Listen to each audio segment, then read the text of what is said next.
Hello everyone.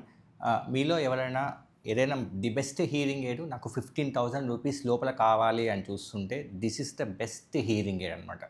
ఈ hearing aid వచ్చేసి మనకు సిగ్నియా కంపెనీది అండ్ ప్రోగ్రామబుల్ హీరింగ్ ఎయిడ్. మీ లాస్ తగ్గట్టుగా మనం దాన్ని ప్రోగ్రామింగ్ చేసుకోవచ్చు. అండ్ దాన్ని చూడడానికి కూడా మీరు చూస్తే కొంచెం బాడీ అనేది కొంచెం చాలా టఫ్గా ఉంటుంది. రఫ్గా అయినా యూస్ చేసుకోవచ్చు, ఇబ్బంది ఏం లేదు. అండ్ ఇంత తక్కువలో ప్రోగ్రామబుల్ హీరింగ్ ఎయిడ్లో ది బెస్ట్ మోడల్ మీరు కావాలి అనుకుంటే మాత్రం this is my best choice అని. సో ఈ మోడల్ మీరు కన్సిడర్ చేసుకోవచ్చు. సో ఇది వచ్చేసి మనకి చెవి వెనకాలకి వెళ్ళిపోతుంది అనమాట. సో దాని బాడీ, దాని కలరు, దాని షేప్ ఎలా ఉందో ఒకసారి డీటెయిల్గా చూడండి. సో ఇక్కడ వచ్చేసి మనకు మైక్ ఉంటుంది, బ్యాక్ సైడ్ వచ్చేసి మనకు వాల్యూమ్ కంట్రోల్ ఉంటుంది. వాల్యూమ్ పెంచుకోవచ్చు, తగ్గించుకోవచ్చు మీరు కావాలి అంటే. ఈవెన్ దో ప్రోగ్రామింగ్ తర్వాత కూడా మీరు కొంచెం బయటకు వెళ్ళారు, వాల్యూమ్ ఎక్కువ అనిపిస్తుంది, మీరు వెంబడే తగ్గించుకోవచ్చు. మీ దగ్గర వాల్యూమ్ కంట్రోల్ కూడా ఉంటుంది. 15,000 లోపల ప్రోగ్రామబుల్ మోడల్ హీరింగ్ ఎయిడ్ మీరు చూస్తున్నారు అంటే this is the best one అంతే. ఇక మీరే సెకండ్ థాట్ అనేది ఏం పెట్టుకోవద్దు. సో ఈ మోడల్ తీసుకోండి, సిగ్నియా మోడల్ ప్రోగ్రామబుల్ హీరింగ్ ఎయిడ్ అనమాట. Okay, thank you.